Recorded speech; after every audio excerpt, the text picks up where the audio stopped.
Hey, boys and girls, welcome to another week of Language Arts. I just want you to know how proud I am of you.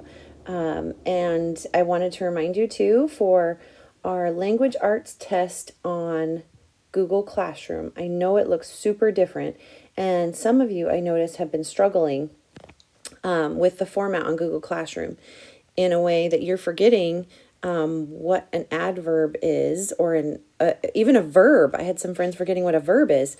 And not because you don't know it, but because you're so used to sentence diagramming. When I ask you to pull it out of the sentence, when the sentence is just there, it's a hard thing to find.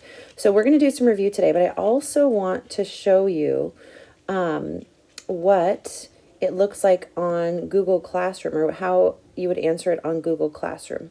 So when it says find the noun or the verb, think about what you draw and underline. If you need to write out the sentence on Google Classroom on the quiz on a separate piece of paper and actually do our sentence, mark up the sentence like we usually do that. It'll help you find things. Even the basics, like what's a subject in the sentence? Its subject is Mr. Morton, the main person or thing that's doing the action. And the predicate is what he does. And what's in the predicate? The predicate always has a noun or an action word. And what was the basic sentence that is also God's name? I am.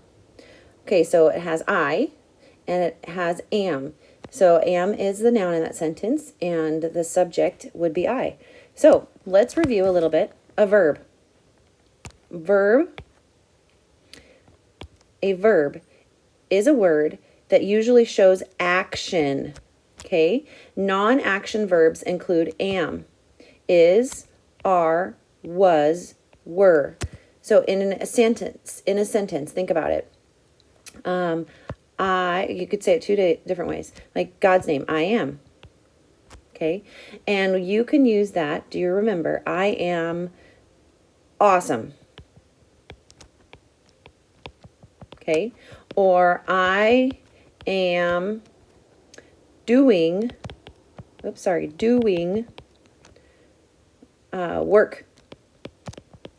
Okay, so I'm just going to do an example up here. I am, and then one is a helping verb. Okay, and this one's a verb phrase, am doing. And then am here is a standalone verb. I am, and then awesome is a describing word. Okay, so remember, we can use our helping verbs in two ways. One, they are part of a verb phrase like am doing, or they can stand alone. I am. Okay, I'm going to erase that. That's a quick review for you. Okay, so we have that. Let's go back to orange. So non-action verbs can include like I am awesome, he is awesome, we are awesome, she was awesome, we were awesome. Okay, so you can use that as a non-action verb that will link a describing verb, a describing word. Okay, a noun, please, boys and girls. Noun, person, place, or thing. Person, place, thing. Some nouns are also the subject of the sentence. Okay, are they always? If I said Mrs. Cornthal likes dogs, Mrs. Cornthal is the subject, but dogs is still a noun. But sometimes the nouns are the subject. Okay, don't forget. Adjective. Adjective is a word that describes a noun. It often answers what kind, how many, which one, whose.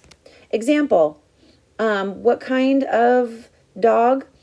A fuzzy dog. How many? 5 dogs. Which dog? That dog. Whose dog? Their dog. And don't forget, the one that you guys keep forgetting, the dog. The can describe the dog. Which dog? The dog. The dog over there. Adverb.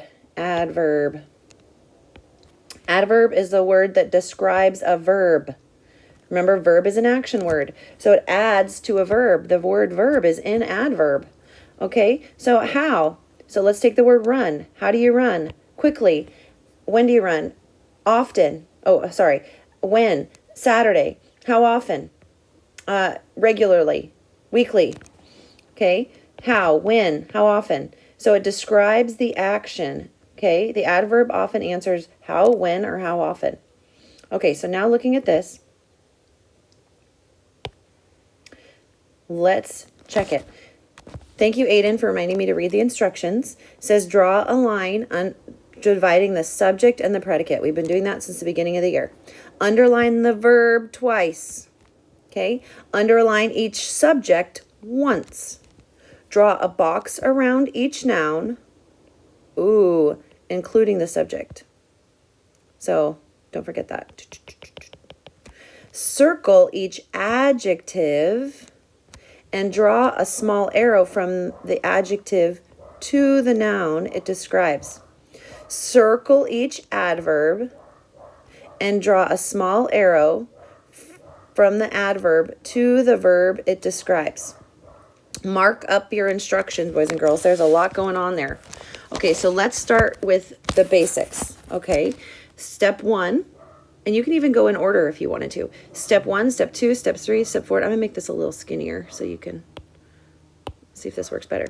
Okay, draw a line between the subject and the predicate. The full moon shone brightly on the quiet lake. What do we know? What's doing the action in the sentence? Remember, sometimes it's easier to find the action and then figure out who or what is doing the action.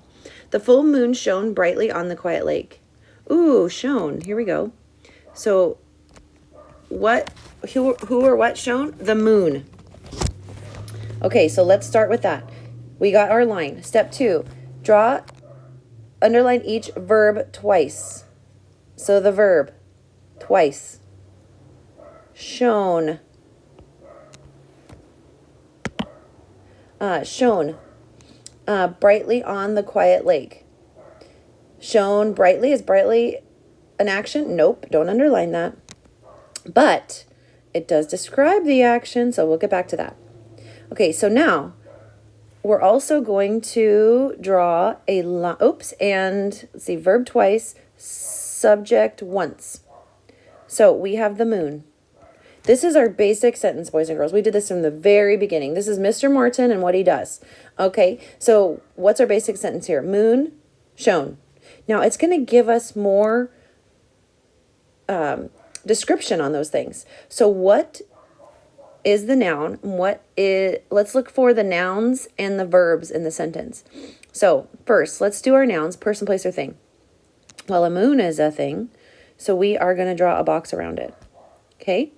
What else is a thing? The moon shone brightly on the quiet lake. Ooh, a lake is a thing. Those are our nouns. And what do we know is our action? Here it is, shone. We already have that. So let's look for what describes the nouns and what describes the verbs. Okay, are you ready? Let's look at the word moon. What describes the moon? What describes the noun? The noun is an adjective. I'm going to switch colors for you so you can see this a little bit better. What describes the moon? Well, we know full describes the moon. We're going to draw an arrow to it. We know the describes the moon. We're going to draw an arrow to it. Okay, shone brightly on the quiet lake. What describes lake? Well, it's quiet. And the.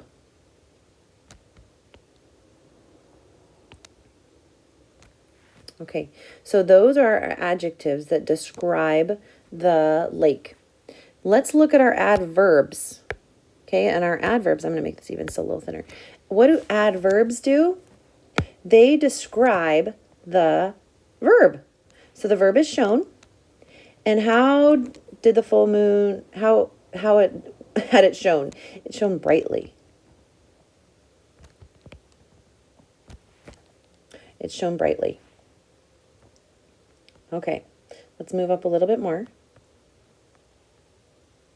See if I can still keep the instructions there. And I'm going to go back and forth with color so you can see that again. And I'm going to do the basics for the subject and predicate. Some children excitedly watched the comet through the large telescope. Ooh, boys and girls. They snuck normally our subject and verb are right by each other, but they snuck in an adverb in there. So it might be hard to see. Some of you might want to put your thing here. Some children excitedly watched, because there's watched. Nope, that's not it. Some children excitedly watched. Excitedly goes with watched. How did they watch? Okay, so who did the action in the sentence? The children. And what did they do? They watched. So that's our basic. That's the Mr. Martin and what he does. There's the subject and the predicate, the noun of what the children are doing. Okay, so now let's go through the other steps. We are supposed to box all the nouns, person, place, or thing. Well, we know that. Children is a noun. Let's see, excitedly watch the comet. Ooh, a comet's a noun. Through the large telescope. A telescope is a noun. That's definitely a thing. Okay, now, what was our next step? Circle the what? Oh, I'm sorry. I forgot one. Forgive me. No, I didn't. Here we go. We're going to circle the, let me get the right color. That's what I need to do. Circle the words that describe the noun. What describes a noun? An adjective. Okay, so what describes children? Which children? What kind of children? How many children? Ooh, how many? Some children. Some, and the arrow goes to children. Some children. Okay, let's look at the next noun. Comet. Anything that describes this comet. Excitedly watch the comet. Ooh, the comet. There it is. The. Don't forget the. Through a large telescope. Ooh, large definitely describes a telescope. And here's a little one you might forget, just like a telescope. So it's not through two large telescopes. It's through a large telescope. That actually tells us how many. Did you know that? Or which one? Because it's a large telescope, not through 5 large telescopes. Last step. Here we go. We're describing the word watched. How did the children watch? How did they watch? Describe it to me. Excitedly. They excitedly watched. So sometimes the description could come after the verb. Sometimes it can come before the verb. But it adds to the verb.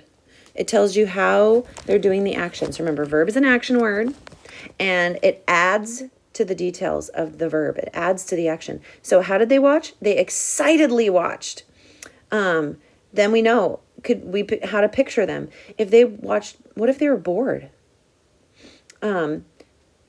Unenthusiastically watched. That would be like, ho, ho, hum. So when we add adverbs like this to the verb, it tells us how they're doing it and helps us better see it in our mind. Okay, I'm switching back to black. Next sentence. The star is a dwarf star. The star is a dwarf star. The star is a dwarf star. Do you remember some of our, I'm going to look back at the top. What are some of our non-action verbs? I see it back up here at the top. Is. Like I am, he is. The star is a dwarf star. Who's doing the action? The star. Is the action. Is there anything else? Is running, is playing, nope. Is the verb right there. It's a non-action verb. Okay, so let's move on to the next step. Go into blue. Let's look for the nouns.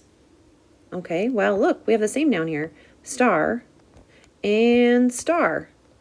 Now, if you were talking about Snow White and the Seven Dwarfs, dwarf would also be a noun. But are they talking about a dwarf? No. That's a description in this sentence, so leave that alone for right now. So the only two nouns that we have in this sentence are star and star. But it has different descriptions. Here we go. What describes a noun? Tell me. What describes a noun? An adjective. There it is again. An adjective describes a noun. Adjective. Which star? That star. Ooh, describe this star over here, the second star. It's a dwarf star, and it's a dwarf star. What about anything that describes is? Anything? Nope. We're done. Okay, let me go back to black. Let's start with the basics. Noah's uncle often studies the constellation. What does Noah's uncle do? Very beginning, boys and girls. Subject, predicate. Noah's uncle, what does he do? Often studies the constellation. My line goes right here. Okay, now tell me, what is the action in that sentence? What is, and who is doing it? Who or what is doing it? So I see Noah's uncle, so the uncle right here. And what is he doing? He studies. Okay, that's our basics. That's where we start. Now let's go back through step by step. Look for the nouns. Nouns are person, place, or thing. Well, we know that uncle is a person, place, or thing. It's definitely a person. And constellations are a thing because what are they? They're a group of stars. Okay, so let's look for the descriptions on those. What describes a noun? What describes a noun? An adjective. I'm going to keep pointing to it in green right here. An adjective describes a noun. It answers what kind, how many, which one, whose. So, ooh, whose uncle is that? That's Noah's uncle. Or which uncle? Noah's uncle.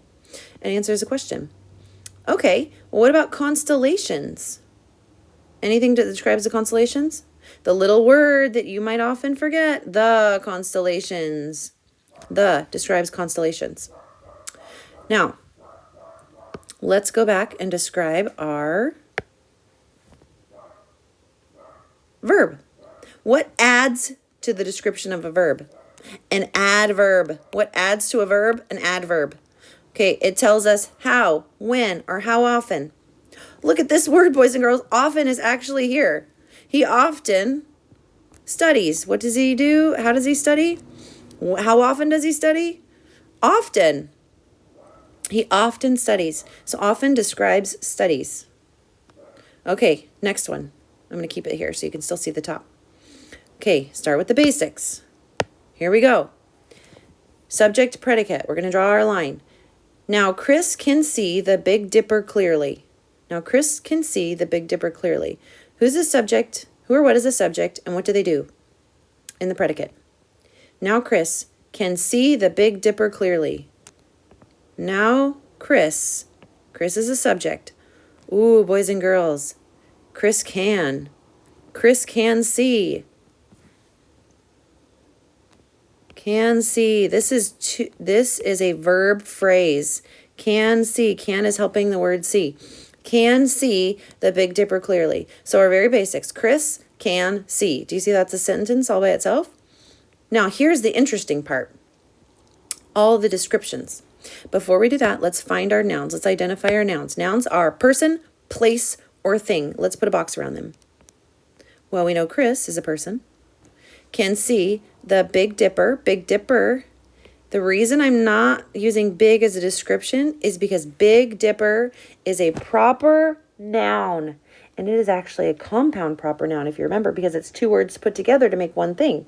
So it's not just the Dipper and describing it as big, but Big Dipper is the full title. Okay, so Big Dipper is one compound proper noun. Okay, this is good review for us, boys and girls. Okay, so this one's a little bit tricky. Watch this. We are going to look for what describes our nouns. What describes a noun? An adjective. Let's look. Do we have anything that describes Chris? Is now describing Chris? Now Chris? It's the now Chris? No, that doesn't say what kind or how many or which one or whose. No. That's weird. What do we do with that? Let's see. Now Chris can see the Big Dipper clearly. Well, let's look at Big Dipper. And anything that describes a Big Dipper? The word you almost always forget. The Big Dipper. Which one? The Big Dipper. The Big Dipper. Now we have some extra words in our sentence. And what do you think we're going to do with those? Guess what? They are adverbs. Listen to this sentence again. Now, Chris can see the Big Dipper clearly. Can see is our action. How, when, or how often can Chris see? When? He sees now. Boys and girls, look at this. To make sentences interesting, did you see what happened there? The adverb is actually at the beginning of the sentence. Now, comma, Chris can see. When can he see? Now. Chris can see the Big Dipper clearly. What? Way over here, it tells how Chris can see. This is tricky. All right, he can see clearly. Is that telling you that the Big Dipper is clearly? Is the Big Dipper clearly doing anything? No. It answers how Chris can see. He can see clearly. Now, Chris can see clearly. What could he see? The Big Dipper. Whew, is your brain tired? That's a lot.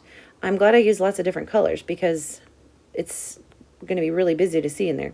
Okay, so that was good review. None of that is new, boys and girls, but it is good review. So again, look at this before we leave. A verb is a word that usually shows action. Verb is an action word. Noun, person, place, thing. Adjective describes a noun. Don't forget the word the. Silly as it is and simple. They answer what kind, how many, which ones, whose. An adverb describes a verb. It adds, do you see that? To the verb. It adds details to the verb. It answers how often, when. Sorry, how often. Sorry, how, when, and how often. Okay, so that's enough review. Keep on moving. So think B. Read each word. Write an adjective that describes each noun. Adjective describes a noun. What does an adjective do? An adjective, ADJ, describes a noun. And what's a noun? A person, place, or thing. PPT. Okay, here we go. Shoes. Write an adverb to describe each verb. An adverb describes each verb. That's an action word. So some of these are nouns and some of these are verbs. So let's do one at a time. So the nouns I'll do in orange. Let's go through and find them first. Is this a noun or a verb? Shoes. Shoes are a noun. Sing. I will sing. Ooh, that is a verb. Bicycle. Person, place, or thing. Thing. It's a noun. Skip. That's an action. That's a verb. I'm going to skip across the room. Talk. Ooh, that's a verb. It's something we definitely do. Goat. That's a noun. It's a person, place, or thing. So what will describe a noun on number 1? What will describe a noun? What describes shoes? Could they be pink shoes? Could they be stinky shoes? Could they be 2 shoes? Sure. You describe the shoes. And anything that describes a noun is an adjective. Don't forget, adjectives describe the noun. Okay, so a verb. Tell me how you sing, how often you sing, when you sing. Can you sing now? I could say now. I could say badly. Beautifully. Okay, you decide. Please don't pick mine. I'm sure you could think of some on your own. Can you sing loudly? Can you sing quietly? Yes, of course. Can you sing Saturday? You can. You can sing on Sunday. Sing Sunday. I sing Sunday. I sing often. Some of you sing more often than others, and I know it. Some of you sing very quietly. Some sing silently. You're singing in your heart, but you're not singing out loud. So be creative. Bicycle. How can you describe the bicycle? Can red be a description? Yep. Old. Rusty. New. Cool. Okay, what do you think? That's up to you. You make your own. Skip. How do you skip? Ooh, I skip high. Can you skip high? Can you skip often? Can you skip rarely? Can you skip fast? Oops. Yeah, sure. How do you do that? What about talk? I talk quietly. I actually have to work to speak loudly. I put on my teacher voice, and that's why I have no voice left over later. Quietly. I talk. Some people also talk very fast. Some people talk slowly. Some people talk incessantly. Boys and girls, I'd have to look up the spelling of incessantly. But incessantly means like you just don't stop talking. Goat. Describe a goat. It is an grouchy goat. It could be a grouchy goat. It could be a hungry goat. Goats are often hungry because they'll eat anything. He is dirty. He could be loud. Okay. You tell me about the goat. All right.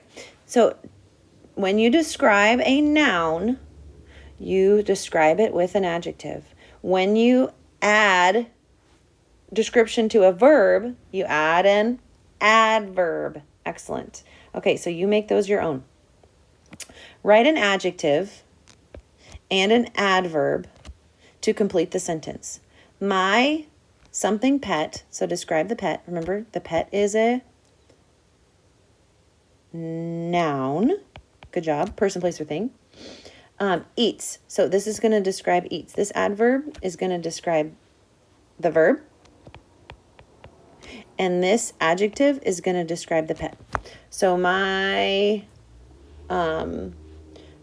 what pet eats what every morning? Now, Fonda, lately she's been barky. She has been such a barky pet because she loves barking at people through the front window. You've probably heard her on like 1,000 videos that they made. And now she's extra fuzzy because she can't go to the dog groomer. So my fluffy, and I could even put two. I could put my fluffy, loud, L-O-U-D. My fluffy, loud pet eats, this is true story, eggs. Oh, sorry. That's what she eats. Well, I guess I could tell what. She eats, I wouldn't say frequently because that already tells every morning. I want to give you something that's interesting. She does eat pretty fast in the morning. She eats,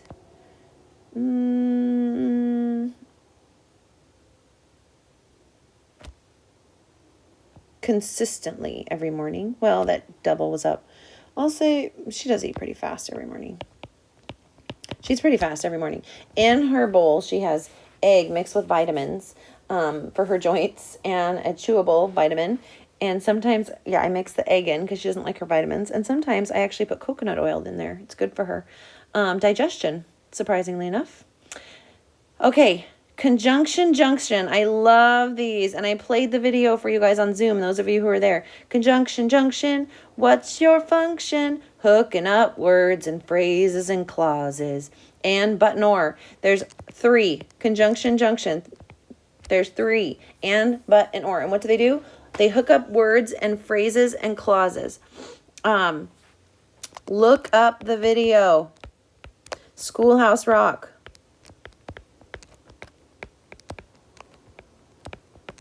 It's on Google Classroom. On your assignment page.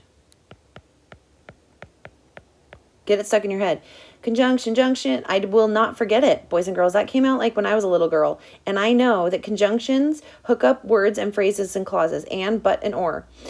It's very simple. If you get it in your head, you'll get all of these right all of the time. Okay, circle the conjunction in each sentence. Let's look at the instructions first. So bananas and oranges. These ones add things together. So if I wanted to say peanut butter and jelly, that hooks them together. Bananas and oranges are fruit. The nervous lion paced and growled and adds them together. There's doing both things. My baby sister cries or yawns when she's tired. This one is a choice word. This or that.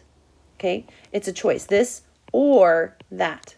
Okay, you can have peanut butter or jelly. That means you get one or the other. Okay, I raked the yard, but more leaves fell. This is the opposite. Okay, I raked the yard, but more leaves fell. So it's telling you that the ideas are a little separate. So I was careful, but I still fell. I wore my helmet, but I still bonked my head. Okay, so it's kind of separating the ideas. So let's look at this. Alex and Andrea are twins. Yeah, it joins. Both of them together are twins. Okay, and you're really just looking for and, but, and or. But I want you to see how they work in the sentence because that will help you for later. So Alex and Andrea are twins. We memorized Psalm 100 and said it to our parents. So you memorized it and joining them together, said it to your parents. You may use a pencil or you may use a pen. Okay, if you were holding them both, you wouldn't want to say and, because can you imagine holding both of those in your hand at the same time and trying to do your work? That would be crazy. The sun is shining, but it is still cold outside. Have you ever been skiing and have that to be true? You still need to bundle up even though it's really bright and shiny and you need sunglasses. So this separates the ideas. So it's the sun shining, but it's still cold outside. You see that there's kind of an opposite there? Okay. And you don't have to draw the arrows, but I just wanted you to see. Grandma and I are baking bread today. Great. And now what if it said grandma or I are baking bread today? That means a choice. Like if grandma can't do it, you will. But no, you and grandma together are baking bread today. So and, but, and or. Conjunctions hook up words and phrases and clauses. So now we get to choose the best conjunction from the box to complete. So and adds them together. Or is a choice. This or that. Here's your choice. But separates the ideas from the opposite. So I'm going to erase this one because it looks weird. So this or that, this one and adds it together, but separates the ideas. Okay, so when you look at the night sky, you might see both, there's the hint word right there, both stars and planets. So you might see both. You want to join them together. The planets Mercury, Venus, or Earth all have rocky... Ooh, all have. You probably want the joining one there.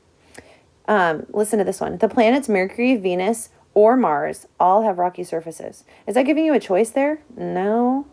The planets Mercury, Venus, Earth, but Mars all have rocky surfaces? No, that doesn't make sense.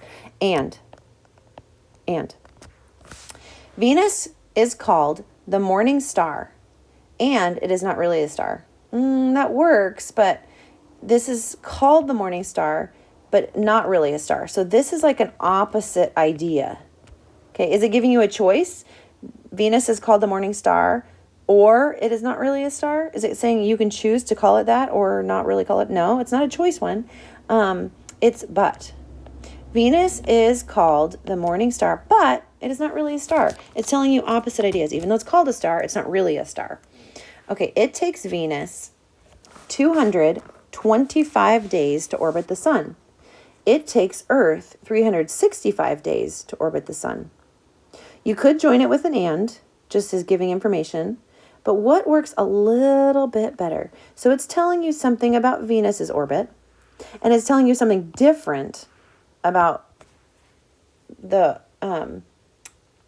Earth's orbit around the sun. So it's still both talking about the sun, but it's giving you kind of opposite ideas. So Venus only takes 225 days to orbit the sun, but it takes the Earth 365 days. Is it giving you a choice between the Earth and Venus? No.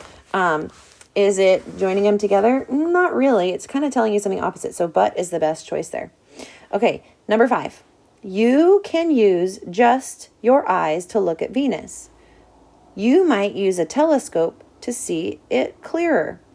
Now this one, listen to this. You can use your eyes. So if I'm in class and I said, boys and girls, you can use your eyes to look at the worm and in science, but you might use a hand lens to look at the worm to see it clearer. I'm giving you a choice. with how you want to look at that worm. So same with this sentence. You can use just your eyes to look at Venus, or you might use a telescope to see it clear. You're giving someone a choice. You can look with your eyes, or you can use a telescope to see it clearer. Both of them are talking about how you see Venus, and it's giving you a choice, which one you want to do. Okay, the night sky is full of beautiful stars. You may find a dark place to see them better. Ooh, what do you think? The night sky is full of beautiful stars. You may have to find a dark place to see them better. So even though the sky is full of beautiful stars, when it's so bright out, you can't really see them, right? So you may have to find a dark place to see them better.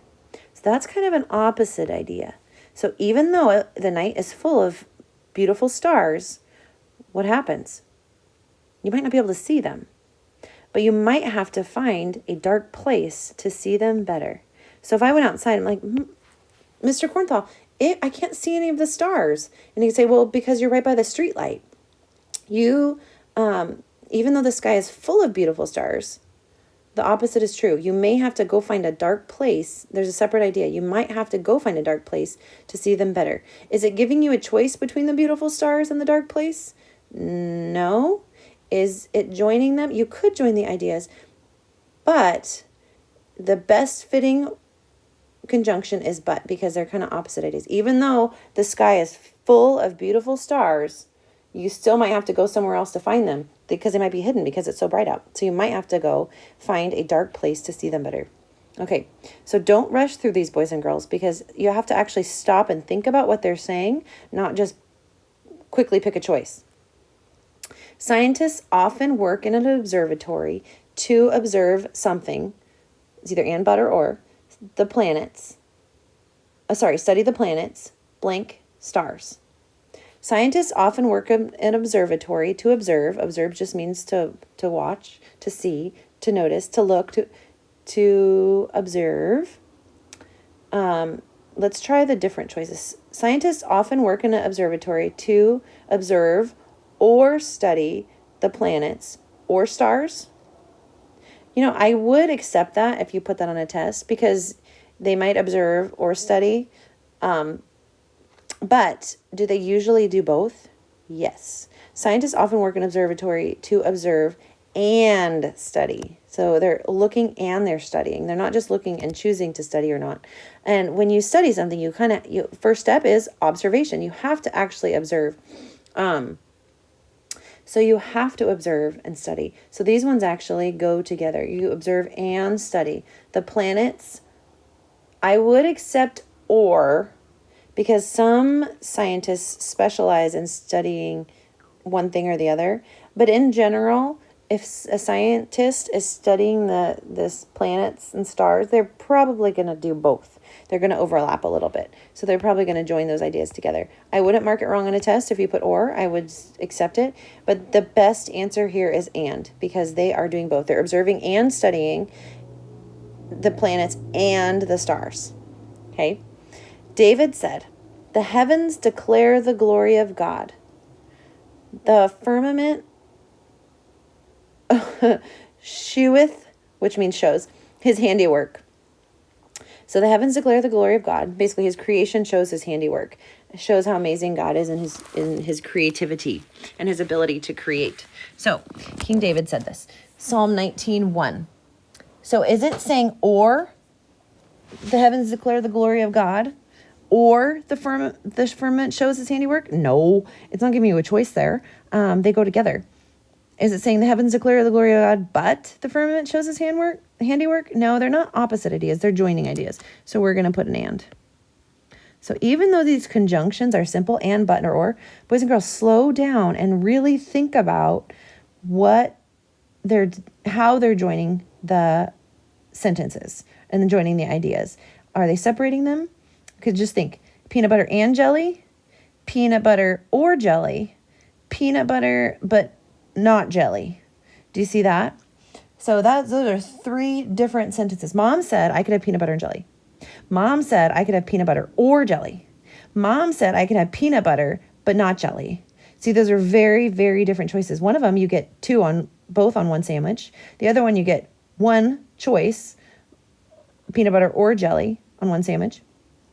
And the last one, you just don't even get a choice. It's just peanut butter, but not jelly. Do you see that? So those words, even though they're little, and conjunctions are little, and butter or, but they do change the idea of how they join the phrases and clauses together. Okay, if you are done for the day, great. We'll see you the next time you do language arts. We are done with page 162. If you want to move on to the next one, here we go.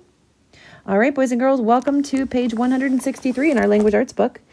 If you're just joining us, great. If you're continuing, awesome. Don't rush through it. Think through every step. This is a remember section right here. Remember ER and EST. Okay, some of you got tricked on our last quiz for this one.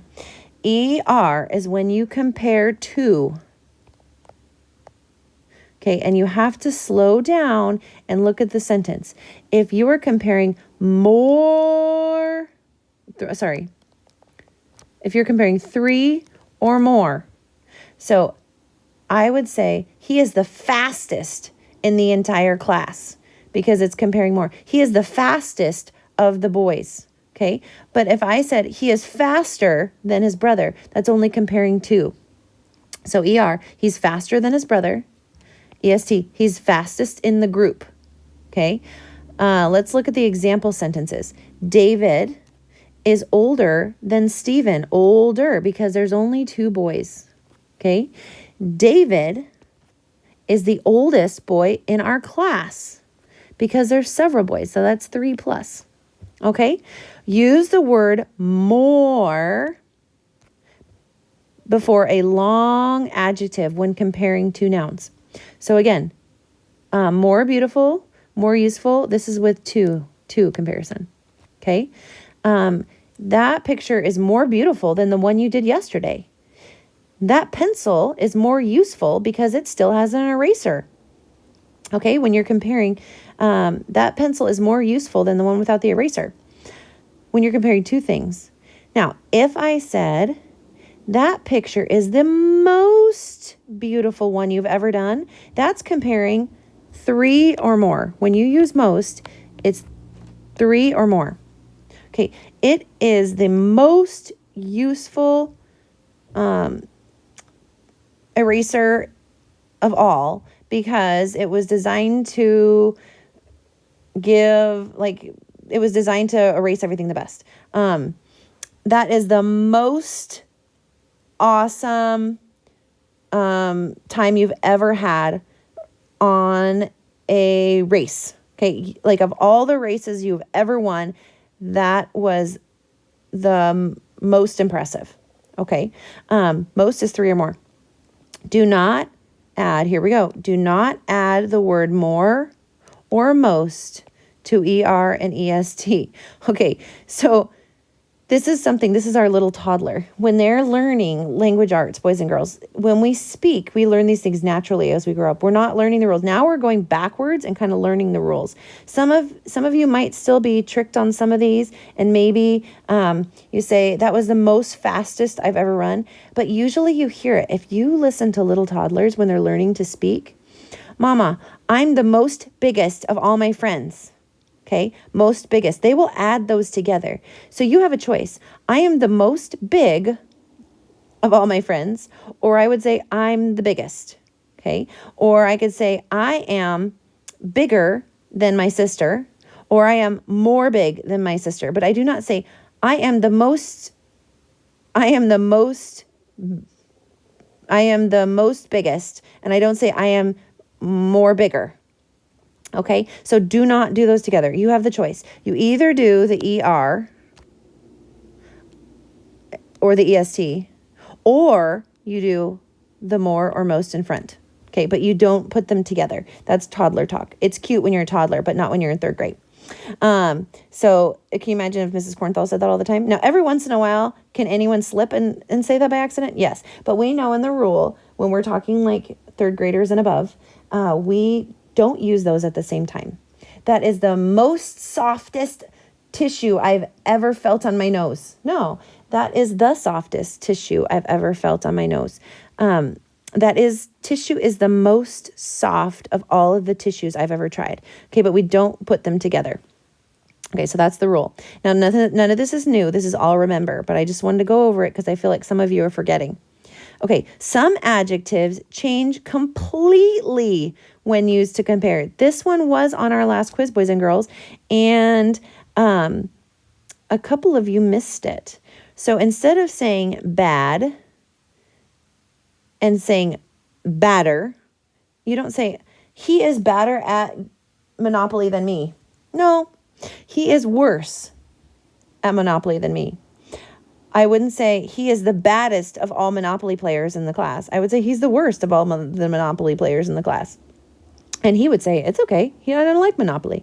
I want to go play outside and play baseball. It doesn't matter. Anyways, but I would not say he's the baddest or he's the badder one. I would say worse. It goes bad, worse, worst. So when it's two, when you're comparing two, when you're comparing 3 plus, bad becomes worse.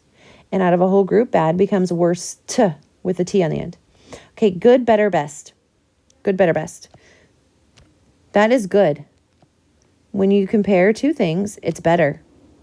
When you compare 3 or more, it is best. I do not say good, gooder, goodest.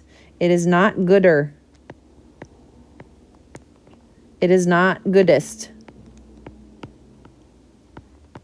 No, don't do it. Okay, good, better, best. So now looking at that, write the correct adjective in the blank for each comparison. So how do we change, this is all review again. How do we change fluffy? How do we change fluffy? Let's read the sentence. Nathan's pillow is fluffy than William's pillow. How many pillows are we comparing here? Ooh, what is that? I don't know what just happened. Yikes. Thanks for being patient. I don't know what just happened. Okay, Nathan's pillow is fluffy than William's pillow. So is it fluffier or fluffiest? Well, there's only 2. So then we know it's only Nathan's pillow and William's pillow. That's only 2 pillows. So it's fluffier. Y to the I and add ER. Fluffier.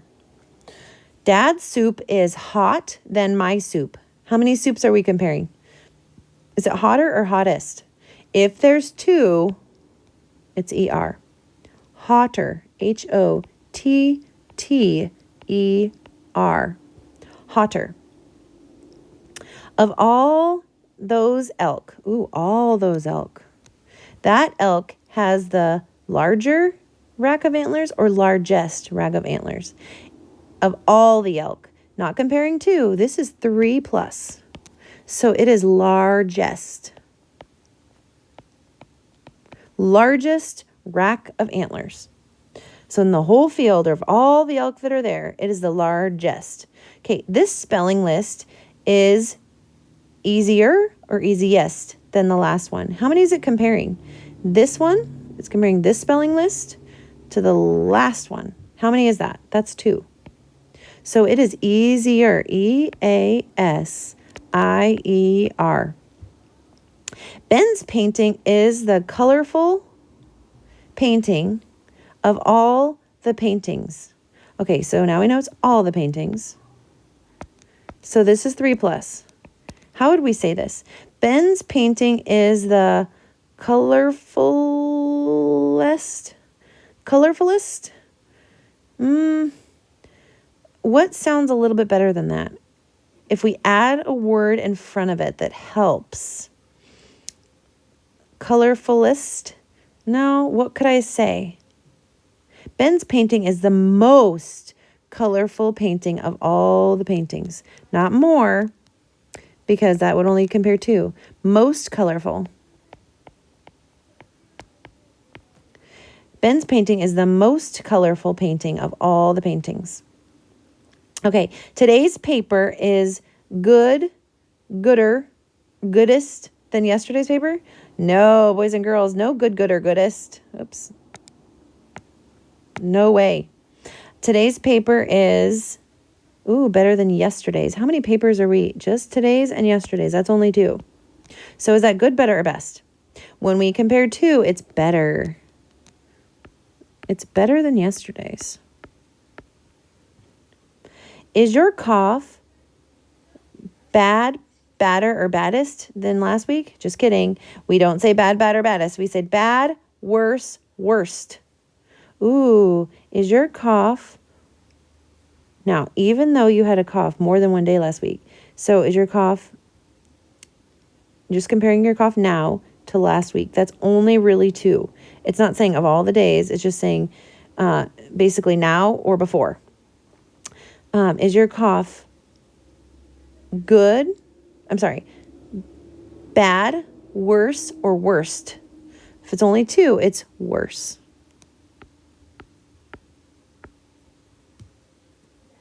Okay, let's move on.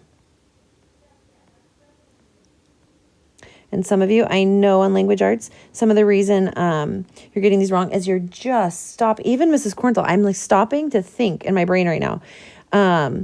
How many things are in the sentence? And I even write them down, boys and girls, because I'm stopping to compare. Sometimes when we go so fast, we correct it in our mind and we're like, that sounds fine.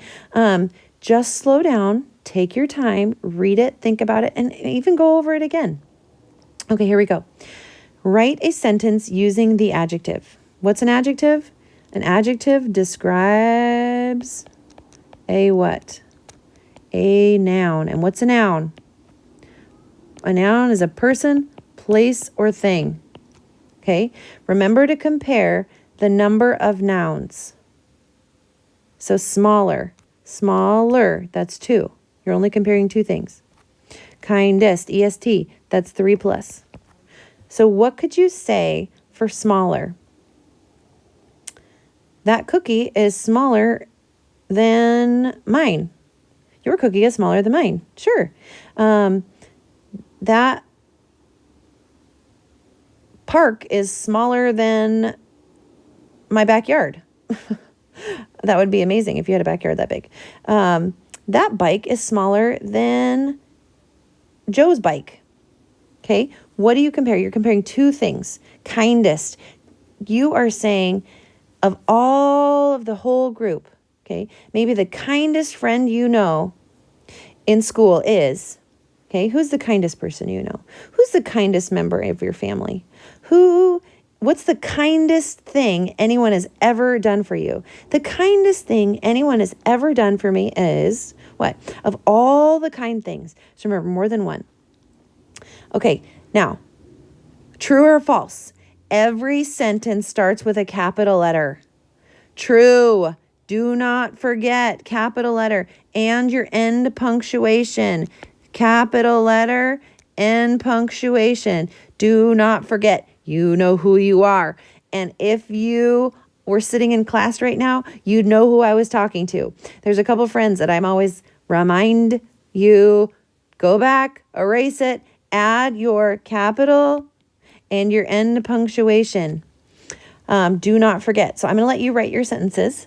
And then once you're done, I want you to double check. Make sure there's a nice finger space in between your words so they don't look like a train of letters. Make sure your capital is nice and tall. Make sure you don't have any sneaky capitals in the middle of your sentence.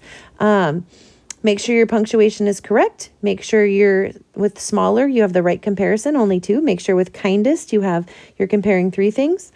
Show your very best work. Pause. Show your parent. And then if you're done for the day, I will talk to you later. And if not, if you want to move on and do a little bit extra today, join us again. Keep scrolling.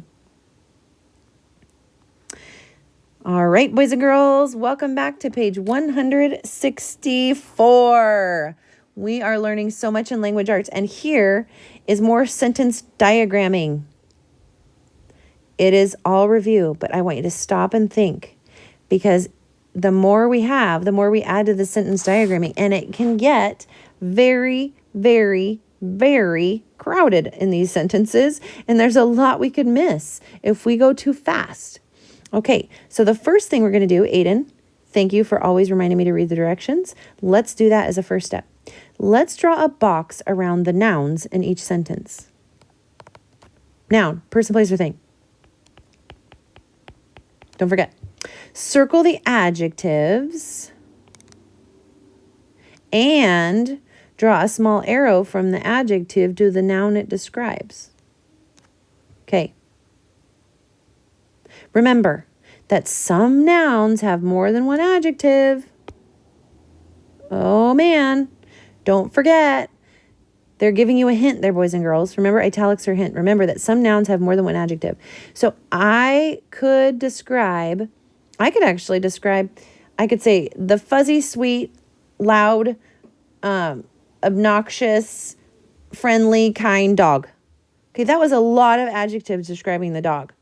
So, and could they be before or after the noun? Sure, you can describe it before or after. So stop and look around. Does this section ask us to do any sentence diagramming? Do we have to put a line between the subject and the predicate? No. Are we looking for any verbs? No. All we're looking for is nouns and adjectives. So that's why it's very important to read the what? Instructions. You could be the smartest third grader on the planet, but a wise third grader reads the instructions. And if they're really awesome, they actually mark up the instructions like Mrs. Cornthal did, so they don't forget what they need to do. Okay, so here we go. Ryan's blue wagon has a broken wheel. First step, look for the what? Nouns, person, place, or thing. What do we put around them? A box. Ryan's blue wagon, I see a wagon, has a broken wheel. Ooh, a wheel, person, place, or thing. That's definitely a thing. Do we care about action words? No. All we're looking for is the adjectives that describe each noun. Did we find all our nouns? Ooh, yes. Here's why Ryan's is not a noun. Is it telling you about Ryan, or is it describing whose it is? Ryan is not a person, place, or thing in there right now. It's used as an adjective. It's telling you whose wagon it is. Ryan's, apostrophe S. So don't be confused. Even though you're picturing Ryan in your mind as a person, it's actually just telling you whose wagon it is. So that was a hint. The first one, the wagon. What describes a wagon? Well, it's blue. And whose is it? It's Ryan's. Okay, Ryan's wagon has a broken wheel. Okay, describe the wheel to me. Well, we know the wheel's broken. And the word that you always forget besides this little one that hides right here, a broken wheel. Not 5 broken wheels, not those broken wheels, a broken wheel. And are we done? We are done. There's no more. Next sentence. 2 flowers were placed in a green vase. Just looking for what? Nouns. We're going to box our noun. Person, place, or thing. Flowers. Those are things. Were placed in a green vase. Flowers and vase. Okay, so let's look. What describes the flowers? 2 flowers were placed in a green vase. How many? 2. Does it tell us anything else about them? Are they pink? Are they roses? Are they... Nope, we don't know. All we know that there's 2. 2 flowers were placed in a green vase. So tell me about the vase. What do you know about the vase from this sentence? Well, it's green. And is it this vase, that vase, the vase over there? Nope, it's a vase. The little one that you almost always forget, a vase. And is there anything else? Nope. The rest is action. Here we go. God's peace is a wonderful gift to his children. Ooh, boys and girls, do you remember from way back when the nouns that we can have but we can't put in our pocket? We can have joy. We can have sorrow. We can have, what's in this sentence? God's what? Peace. We can have peace. So it's the noun we can't touch or put in our pocket, but we can have it. It's something that we can have, but it's not tangible. It's not actually a person, place, or thing that we can actually touch or see with our eyes. So God's peace is a wonderful gift. Ooh, a gift is like a present. That's a thing. To his children. Children, that's a person. People. All right, is there any more? That looks like it. So what do we do now? We look for the adjectives that describe those nouns. Okay, so what describes peace? Well, whose is it? It's God's peace. It's a peace that comes only from God, and I have that right now. Even though things are a little crazy in the world, I have God's peace. God's peace. Anything else that describes the peace? Nope. God's peace is, how about gift? What describes the gift? Well, it's wonderful. And the one that you almost always forget, it's a gift. It's one of the many. It's not the only one. It is a gift, a wonderful gift from God. To his children.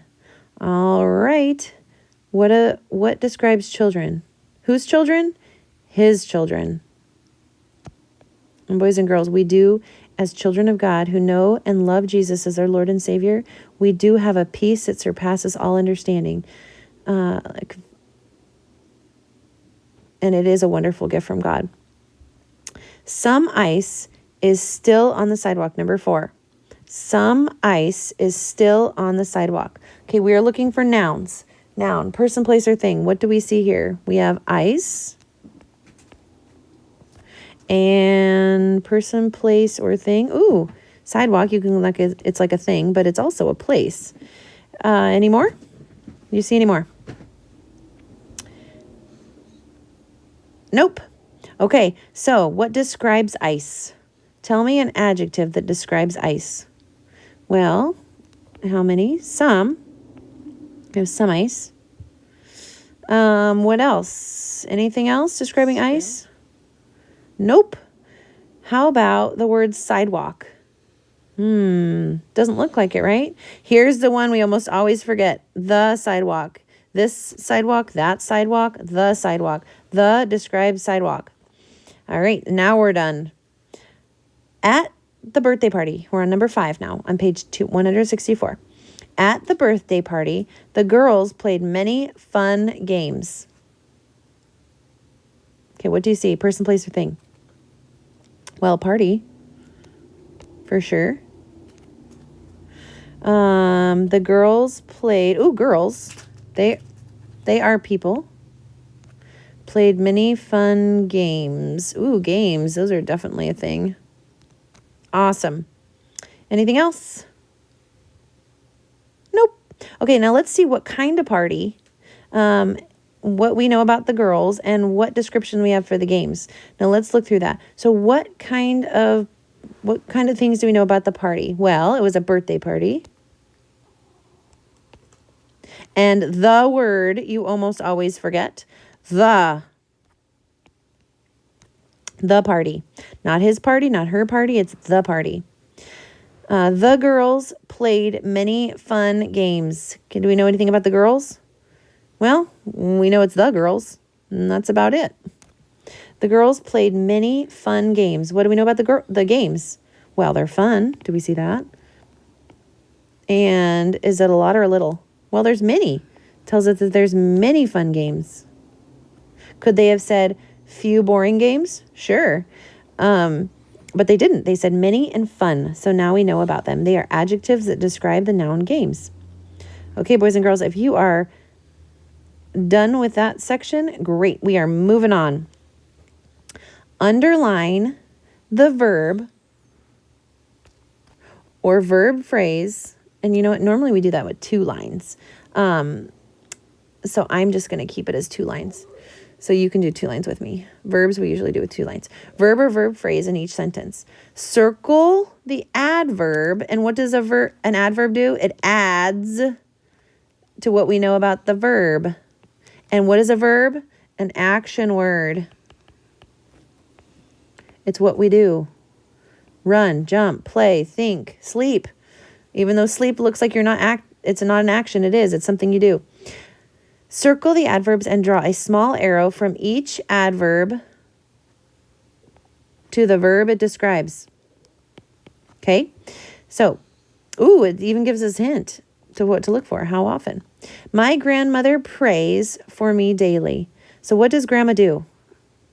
We don't have to diagram the whole sentence. We're just looking for the verb. Grandma prays. How often? Daily. Grandma prays for me daily. Okay, look at the next one. Number 2, Mrs. Ryder clearly explained the assignment. Okay, well, what's happening in this sentence? Mrs. Ryder, she explained. How did she explain? She explained clearly. Great. That's always helpful. She explained. How did she explain? Clearly. Mom and Dad carefully planned our vacation. Okay, what's the action in that sentence? What are Mom and Dad doing? Or what did they do? They planned. How did they plan? Carefully. Do you see that? Okay, number 4. Tomorrow, Pastor will speak in chapel. What will Pastor do? He'll speak. Boys and girls, don't forget this little helping verb right here.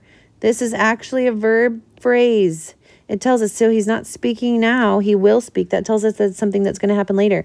He will speak. Slow down, make sure you don't miss those things. Tomorrow, Pastor will speak in chapel. When? What is the adverb that answers when? Tomorrow. Tomorrow, Pastor will speak. Okay, Mom drove us to school yesterday. What's the action in that sentence? You can see it. You can picture Mom in a car. Mom drove us to school yesterday. When did she drive? Yesterday. So does the adverb have to be right by the verb? No, not at all. It could have actually been before Mom. We could say yesterday, comma, Mom drove us to school. Still describes when, but it could be beginning, the end. It doesn't have to be right next to the verb, but it has to add to what we know about the verb. How often, when. Okay, baby Clark's brother, we're on number 6 now. Clark's baby brother always sleeps with his teddy bear. So what's the baby brother doing? The action in that sentence is the verb, the action word, is sleeps. How often does baby brother sleep? Always. Always. All right, boys and girls, we are done with Think Bee. Phew. Moving on to Part C. Remember, describe each verb by writing an adverb. So verb is an action word. And you see that here. Eat, jump, sleep, pray, read. How do they read? When do they read? Sorry, not read. How do they eat? When do they eat? So they eat politely. When? Tomorrow. How do you jump? Could you jump high? Sure. Could you jump low? I actually don't jump very well. When did you jump? Yesterday. Often. Or how? When, I'll also take how often. I would let that happen too. Okay, sleep. How do you sleep? Well, some people sleep loudly, actually. Some people sleep soundly. Some people sleep snuggled up, snuggly. Okay, what about pray? How and when do you pray? Could you pray daily? How do you pray? Reverently? I pray joyfully. Okay, how do you read? Maybe you read slowly. Maybe you read eagerly because you love to read. When do you read? Nightly. Maybe you read daily. Maybe you read weekly. Maybe you read Mondays on only Monday. Monday I read. You decide what to put. I'm going to let you do that section all by yourself because I want you to stretch your brain and think about adverbs that you come up with that describe the action jump, sleep, pray, and read. All right, boys and girls, great job. Do your very best to do things that honor the Lord and honor your neighbor. And who's your neighbor right now? Well, it's your mom or dad that's helping you do your work, or grandma or grandpa if they're helping you. Honor Mrs. Kornthal, honor even Mr. Sherman. I know he's checking in on all of you guys to see how you guys are doing, if you're keeping up with your work. Checking in on Google Classroom, asking me to report. So do your very best. I'm proud of you. Awesome. If you are done for the day, because you're done with 164, I'll see you later.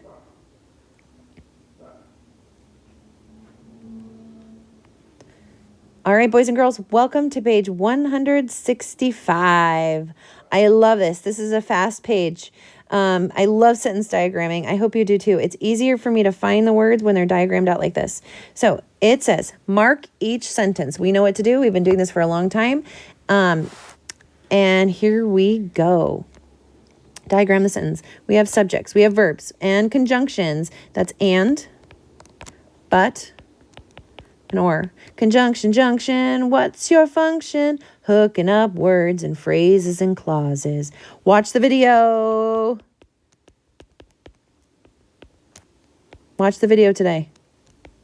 Okay, sing the song. Don't ever forget it.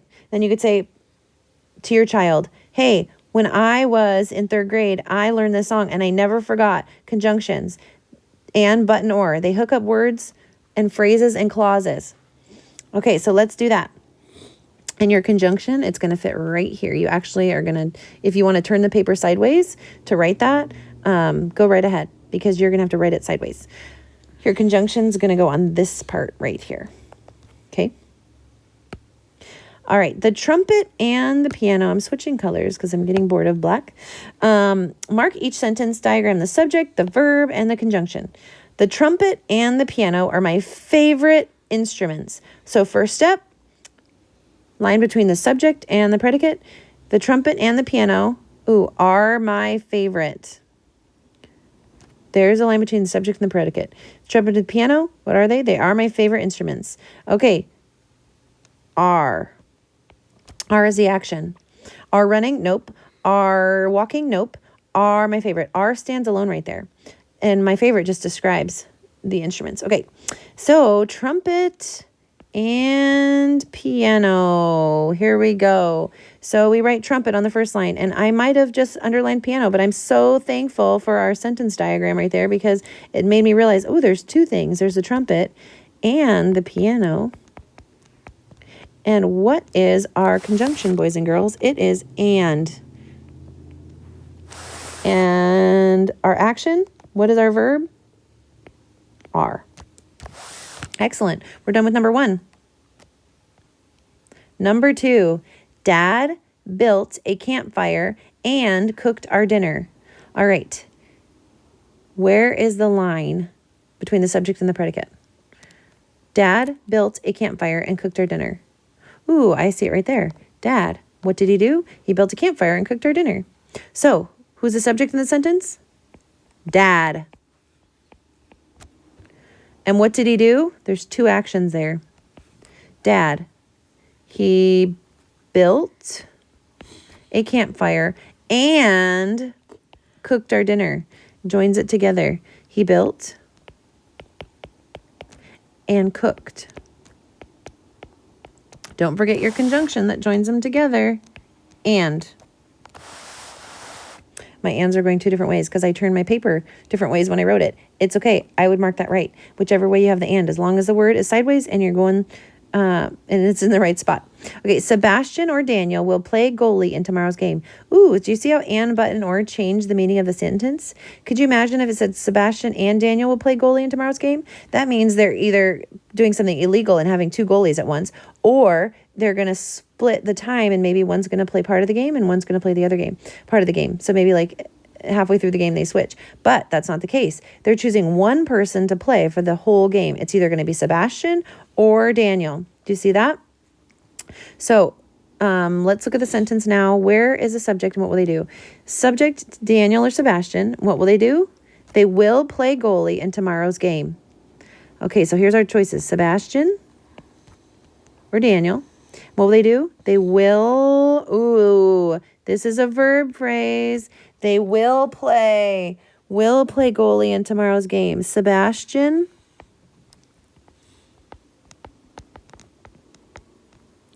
Daniel or, so it's or, it's a choice. It's not both of them. They're not both playing. What will they do? Will play.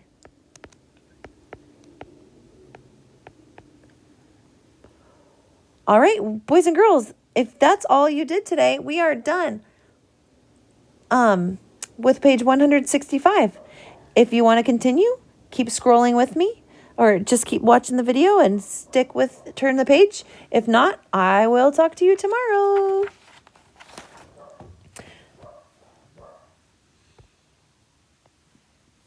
All right, boys and girls, welcome back to our video. Thanks for finding page 166 in your book. Thank you for finding page 166 with me. This is something new. We've done it a little bit before in general. Maybe when I've said put yourself in alphabetical order when you line up, put yourself in ABC order, so it's the same thing. If you look at the letters of the alphabet, you can alphabetize words. That means putting them in the right order from A to Z. Let's read the top of the page together. Again, we're on page 166 in our language arts book, and this is your last page of the week. Alphabetical order. When placing, say the bold word with me, when placing words in alphabetical order, look at the first letter in each word to decide the order. If more than one word begins with the same letter, look at the second letter. Can you imagine if there's the first three are the same or first two are the same? Like TH, TH, TH. If you had this, that, and them, you would look at the third letter. Okay, so that's what you do. First, you look at the first letter. And if those are the same, then you look at the second letter. And they put the alphabet here for you boys and girls in case you wanted to look at it. So that's there up front, thankfully, because we're not in the classroom where the letters are on the front of the board. Okay, so it says number each group of words in alphabetical order. So you're going to put all of these, now you're going to number them 1, 2, 3, 4. All of these, you're going to number 1, 2, 3, 4. And I literally, boys and girls, when I'm doing alphabetical order, sometimes I even sing the alphabet song to myself. And then I go, and then as I find one, I'm like, oh, that's the first one. So I can look through the alphabet. A, B, oh, look, there it is, 1.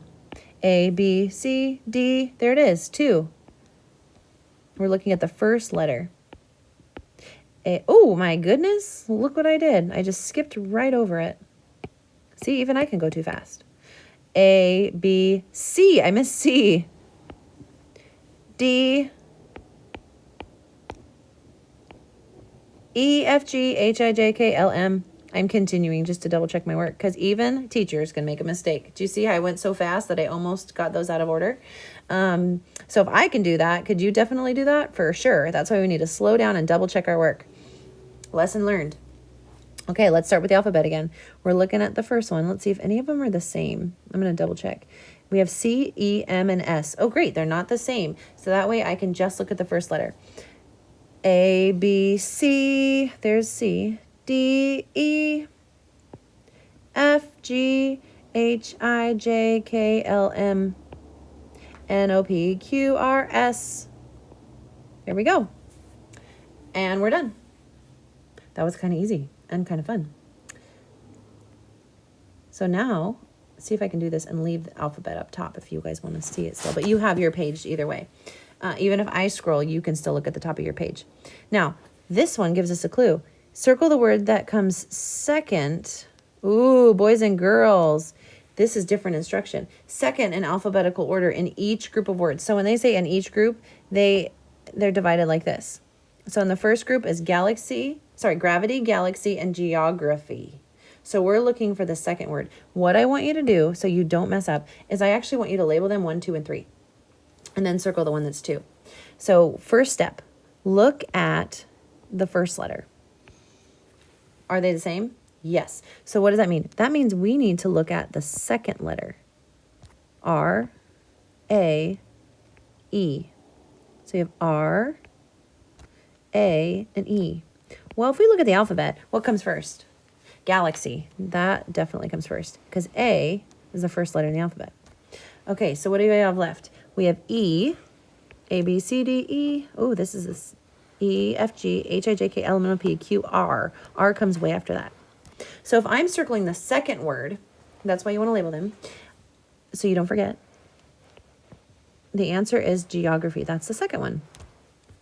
Excellent. Okay, try this one. First step, look at the first letter. Oh, E, E, E. They're all the same. So now we need to look at the second letter. So we have A, C, and Q. I love it when A is one of them because I know that's the first letter in the alphabet.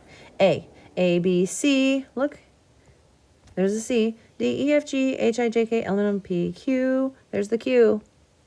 So which one's the second one? Earth, eclipse, or equinox?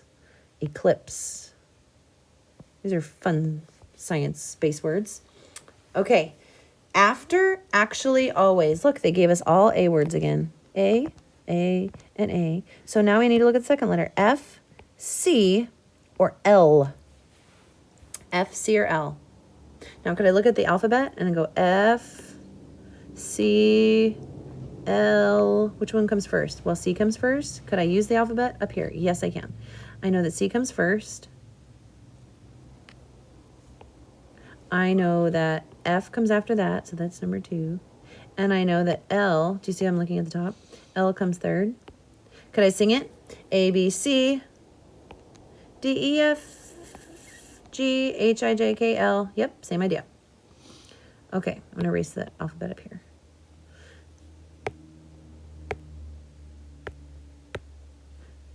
And I'm going to circle the one that comes second. After, actually, and always. After comes second. After comes after. After comes after, actually. Space, science, smooth. They all start with an S. So we need to look at the second letter. Here we go. A, B, C. There's a C. D, E, F, G, H, I, J, K, L, M. There's an M. N, O, P. There it is. So it goes science, smooth, then space. So I'm going to circle the word smooth because it wants me to circle the second in alphabetical order. Who's gotten these right so far? Who feels like they are pretty confident in this? Good. If not, well, then that's why we're going to do a little more practice. Here we go. Boys and girls are getting tricky on us. Just when we got comfortable, look what happens. Okay, all of these have a T first. So what do we need to look at? Second letter. Now, here is what I don't want you to do to get tricked. Okay. When you have 2 with a tie, do not look at the third letter until you've dealt with the second letter. Here's what I mean. Here's what my friends have done before in the past. So they automatically skip to the third letter and then they start comparing the R with the second letter here. Okay, that's not it. You start with the second letter and then you decide if there's a tie, then you go to the third letter. So let's look at the second, still starting with the second letter. We're just looking at E or W. E or W. A, B, C, D, E. So we know that both of these could be first or could be second. We don't know. So we're looking at terrestrial and telescope. Now, I'm just going to show you with a highlighter. Now we look at the third letter for the tiebreaker. Okay, we don't even need to worry about twinkle right now. We're just looking at the 2 with the tie. Okay, so now we're looking at the third letter. Who is going to get it? Is it going to be terrestrial or telescope? Well, let's do the alphabet again. A, B, C, D, E, F, G, H, I, J, K, L. Ooh, there's tel and telescope. That's number 1. L, M, N, O, P, Q, R. There's the R in terrestrial. Now, we know this is what I mean about going back. Watch this. Now we still go back. Let's say if there was more words on our list, we would still be looking back at the second letter. So let's say we also had a different word. We go back to the second letter. We only looked at the third letter with terrestrial and telescope because there was a tie with the E's. Okay, but now, because there's only one word left, we know that W comes after E. So this is our third one. So what's our second one? Terrestrial. Okay, crater, celestial, and cluster. Okay, let's look at the first letter. C. So we need to look at the second letter. Let's go back to that. So we have an R, we have an E, and we have an L. Okay, great, no ties. So let's do the alphabet again. A, B, C, D, E. There's the E. F, G, H, I, J, K, L. There's the L. M, N, O, P, Q, R. R and crater. S-T-U-B. And do we even need to keep going? Nope. So which number 2 in this set? Crater, celestial, or cluster? Cluster. Circle cluster. All right, we're almost there. Whisper, want, winter. Whisper, want, winter. They all start with a W. So what do we need to do? We need to look at the second letter. Whisper, want, winter. So now we're looking at the second letter. We have an A, an H, and I. Let's go through the alphabet. A, we know that's the first one. A, B, C, D, E, F, G, H, I. There they are. Now we're done. Which one's the second one? Whisper. Whisper. Whisper's the second one. There it is. Here we go. Last one. Orion. Do you remember when we did constellations? That was the name of the one of the constellations we did. Orion's belt. Okay. Orion with his belt. Orbit, Orion, Oasis. Orbit, Orion, Oasis. They all start with an O. O, O, O. So what are we looking at? Second letter. So we have an R. Oh, we have an R. And we have an A. Okay. We're just looking at the second letter. Start there. Don't worry about the third letter until we hit the tie. Okay, so all we're doing is comparing R and A right now. What comes first, A or R? Well, we know it's A because A is the first letter in the alphabet. So Oasis. Now, boys and girls, we can look at the third letter. We have O-R and O-R. Now we can look at the third letter to do the tiebreaker. What comes first, Orbit or Orion? So we're looking at the B and the I. What comes first? Orbit. A B. B comes before. Oops. B comes before I. Okay, but you're saying, yeah, and you don't even have to worry about it. We already know this is number 1. So Orbit comes before Orion. So this is our second one. Excellent. All right, here's the last part of our last page of this week. Here we go. List these words in alphabetical order. Hint, cross off each word after you use it, for sure. Okay, here's what I'm going to do. I am going to look at I'm highlighting all the first letters. Because I could miss them too. And I'm going to go through the alphabet. Literally. And I'm going to look to see if there's anything that starts with that letter. How many words start with an A? A. Just one. Absent. Absent. Now, I'm not going to scribble it out. Because what if I skip one? Boys and girls, it is very tricky. If you miss like the second letter, a second word in the list, and you realize, oh my goodness, I missed a word that started with a C or a B, and now my whole list is off. If you want to number these first, you can. So I could actually do this. 1 absent. And then I'm going to keep looking through my list. A, B. Does this start with a B? B, B, B, B, B, B, B, B, B, B, B, B, B, B, B. No. C. Anything start with a C? A, B, C. Snow wagon, ink, cart. Oh, cart. I'm not just going to put a number 2 here. In case I miss one, I'm just going to number them first because I do not want to write the whole list and then erase it. That will drive me crazy. So I'm going to just do this so I don't have to erase because I missed one, because I am human and I have done that before. A, B, C. Okay, is there anything that starts with a D? D, Eskimo, Thimble, music, prize, snow wagon, ink, cart, knot, leopard, ounce, night. Nope. E. A, B, C, D, E. Ooh, Eskimo. That one starts with an E. Music prize. Now remember, the reason I'm still going is because there might be 2 words that start with an E. Snow wagon, ink, cart, knot, leopard, ounce, night. Nope, no more E's. So this has got to be number 3. F. Anything starts with an F. Grumble, and umbrella, thimble. I'm going to go through F. Nope. G. Grumble. Ooh, there's one. And I'm not even going to put a 4 there because there might be another one that starts with a G. Is there any others that start with a G? Ink, cart, knot, leopard, ounce. Nope. So that is number 4. What about, you have G, H. Anything that starts with an H? No. Nope. How about I? Umbrella, Eskimo. Here, I'll do a nice thing here so we don't have to look at it again. Umbrella, thimble, music, prize, snow, wagon, ink. Oh, there's an I. No more I's, so that's number 5. What about number IJ? Is there anything? Umbrella, thimble, music, prize, snow, wagon? Not. Nope, no J's. What about K? K. Umbrella, thimble, music, prize, snow, wagon. Not. Ooh, there's not. Sounds like an N, but the K is silent, but it still counts when you're alphabetizing. Not is number 6.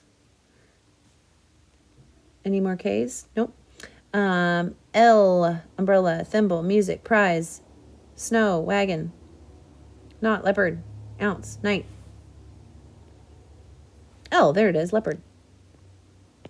Okay, boys and girls, I want you to pause.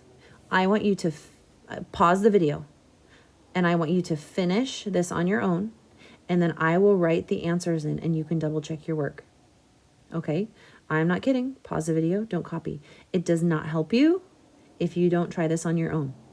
So pause as long as you need, fill in all the answers, and then unpause it when you're done to check your work. Okay, if you're not paused, pause right now.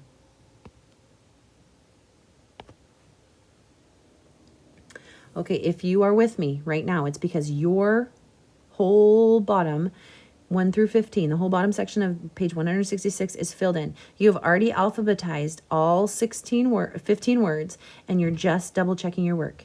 If you have not done that, pause the video again and do it right now. If you are unpaused and you're listening to me, it's because you have already filled it out and you're just double checking because you want to make sure you're right. Number 2 was cart. Number 3 was Eskimo. Number 4 was grumble. Don't grumble about everything, but in everything, in prayer and petition with thanksgiving, let your requests be made known to God, and the peace of God, which transcends all understanding, will guard your hearts and your minds in Christ Jesus. Do everything without grumbling or complaining. Okay, leopard is number 7. Leopard, if you want to spell it. Leo. Music is number 8. Night 9. Ounce. Prize, LMNOP, prize. QRS, snow. T, thimble. That's a little thing that goes over your finger to protect it when you're sewing with a needle. QRS, U, umbrella. W, wagon. Awesome.